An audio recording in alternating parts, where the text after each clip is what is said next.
time to muck the week, and what a messy old week it's been. The Hugh Edwards saga rumbled on at the start of the week. It was going great guns until his wife named him and the words mental health were uttered. It's like the new race card. If you're a liberal lefty and you utter it, people like John Sopel pop out and defend you. I wouldn't say we're close friends, but I thought that some of the coverage about what has happened, about someone's private life, which is complicated and possibly a bit messy, and that some might find distasteful, I don't see what it's got to do with anyone else. Maybe something to do with the fact that he's being paid for by us. But obviously, though, if you're suffering from mental health issues, it's no laughing matter, and we wish you the best. But sway close to the right, like Boris Johnson, and it's a no-holds-barred scrap. Anything goes, the gloves are off, and the hashtag Be Kind Brigade get down and dirty. I feel I've missed something here, though. If allegations are to be believed, and bear in mind evidence of inappropriate behaviour is emerging, some from Hugh's own colleagues and reported on the BBC itself, then how is Hugh the victim? I'm confused. Nothing illegal has so far been uncovered, and the BBC has been left to investigate itself, which they couldn't be bothered to do when the family members went to them to complain in the first instance, so I'm not holding my breath. Anyone would be overwhelmed by this amount of coverage, so it's no surprise that one would go into hiding. But you have to take the rough with the smooth. When things go wrong of your own making, you have to face the music cue. The longest doctor strike in history began on Thursday. I cancelled my adult gymnastics class in case I broke my neck and there was no one there to look after me. In the meantime, now that is actually true, in the meantime, the government took advice from their pay review body to give public sector workers, so teachers, nurses, etc., and doctors, a pay rise of something between 5 to 7%. Now, whilst the others pondered and are likely to accept, junior doctors dug their heels in, asking for a ridiculous 35%. Look, I hate to burst your bubble, doctors, but your earning potential is huge. Plus, you get a brilliant pension and you are never likely to be out of a job. We can't all start on big bucks. Sometime, as with every job, there's a bit where you don't earn very much, and for a lot of people, that's how it is forever, with no pension. I hear a lot of people making comparisons with Australia's healthcare. That is a private system. That's why it's better.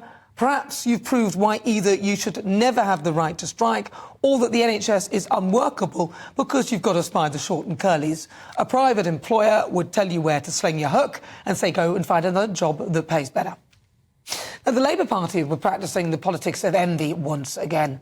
Angela Rayner came out suggesting that people shouldn't waste their money on private education after the bottom, or should I say Carol Vorderman, said that Johnny Mercer and his wife, who both had a private school education but didn't go to university, had wasted their money. Angela agreed with Carol and said you don't need a degree to get into politics.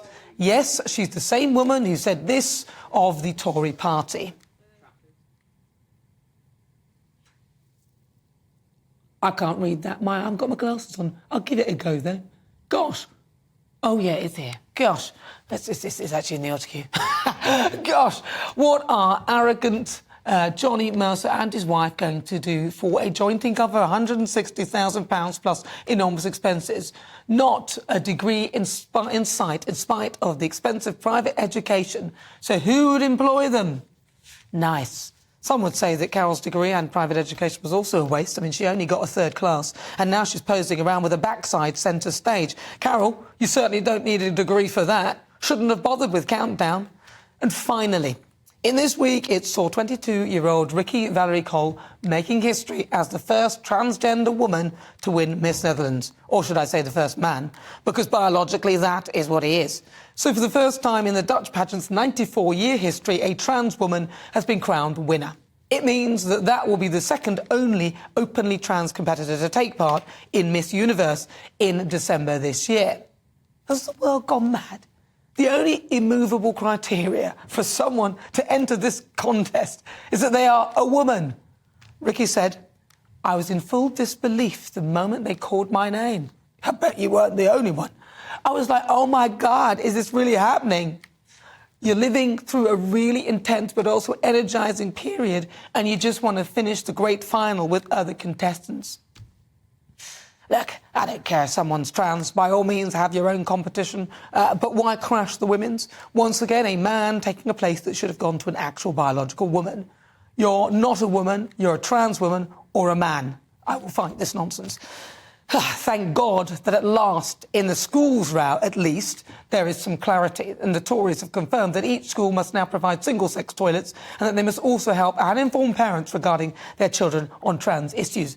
I dread to think what the Labour Party would have done if they were in power, seeing as their leader cannot say what a woman is. It's been a mucky old week.